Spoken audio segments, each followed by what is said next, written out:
Hi, I'm Van the Funeral Man. Thanks for joining me today. We're always coming to you trying to help those who live as if they're immortal to better understand that they are mortal beings. So I'm here in a local cemetery, not too far from my house. I'm at this cemetery quite often. I've told you before, I'm a funeral officiant, and I've officiated over 1,800 funerals and counting, and I'm in this cemetery weekly. But I'm here today to talk with you about goodness. I hear people say a lot, and you probably heard this before, maybe you've said it before. Boy, he or she was such a good person. If anybody gets into heaven, they certainly got in. And when I hear that, I think, okay, the implication is that the requirements to get into heaven is just human goodness, that you automatically get in if you're a good person. But then I wonder about people like Lawrence Bittaker. Maybe you've heard of Lawrence Bittaker. Him and his accomplice, Roy Norris, they were two American serial killers. They were rapists. They committed kidnapping, rape, torture, and murder of 5 young girls in Southern California in 1979. I remember reading about their crimes. It was horrific. It was just a notch above so many others I'd read about. They were nicknamed the toolbox killers. It's because they used things out of a toolbox to kill these young girls. Lawrence Bittaker, however, he was a little unique. He was called Pliers Bittaker. And it was because he would take pliers and he would use that tool to torture these young girls to death. And so when I think about someone like him and Roy Norris, I'm not all that persuaded that everyone goes to heaven when they die. And I know there's people who do believe that. They're universalists who believes everybody's going to be saved, everybody's going to be okay. But I really am not persuaded of that when I think about somebody like Lawrence Bittaker.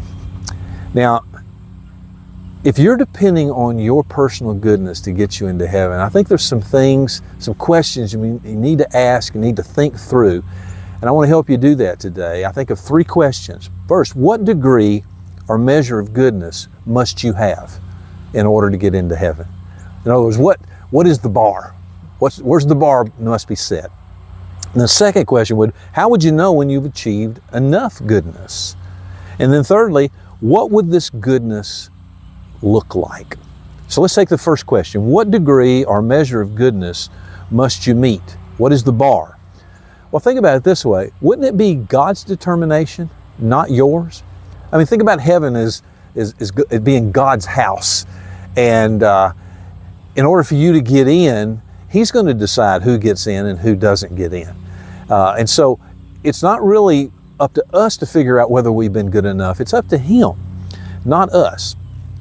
Second question, how would we know when we have achieved enough goodness? How would we know that? Do we have some kind of meter on us that would tell us we've done enough good? Does God send out a goodness account, like a bank account to help you know how much goodness you've achieved?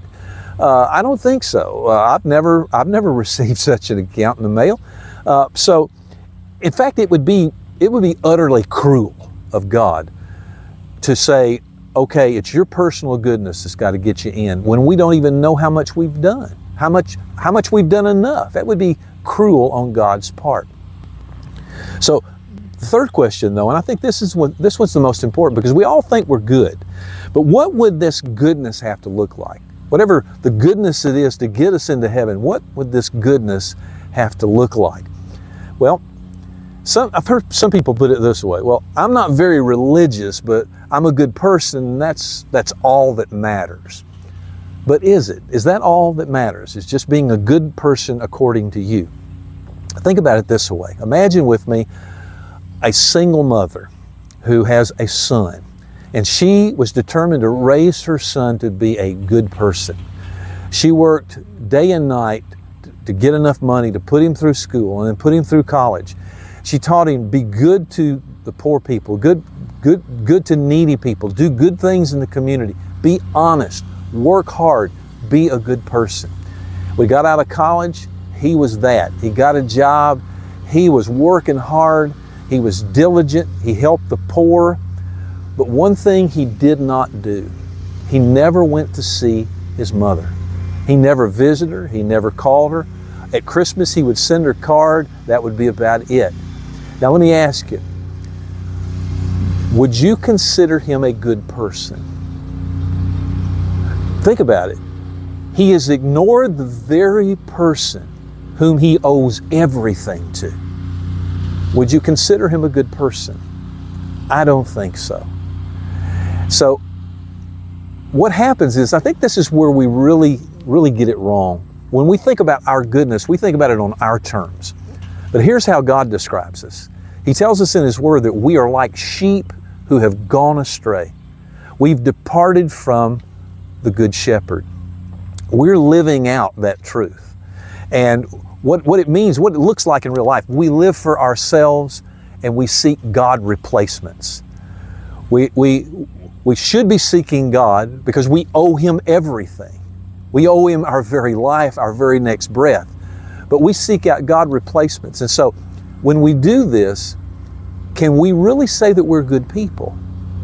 We may do a lot of good things, but how do we treat the one to whom we owe everything? That's the real question. Now, what's this mean? Well, it means that we need good news. Good news of what Jesus has done. See, Jesus Christ came and He lived a perfect life. He was sinless. He obeyed the Father completely. He honored God completely. He did everything that we failed to do. And so, what we're told in the Scriptures, if we will trust Him, He does for us what we cannot do for ourselves. And when we trust Him, all that He has done for us is applied to our account. And therefore we become good by virtue of Him. So it's not our human goodness that gets us into heaven. It's by trusting Jesus Christ, who is perfectly good. So I hope that helps you today. And if you find this video helpful, I hope that you'll subscribe. We have upcoming videos that'll be talking a lot about all matters concerning life and death. I hope you'll like it. And I hope you'll even share it with someone that you feel might need this help. So for now, I'm Van, the funeral man, living with hope in life and in death.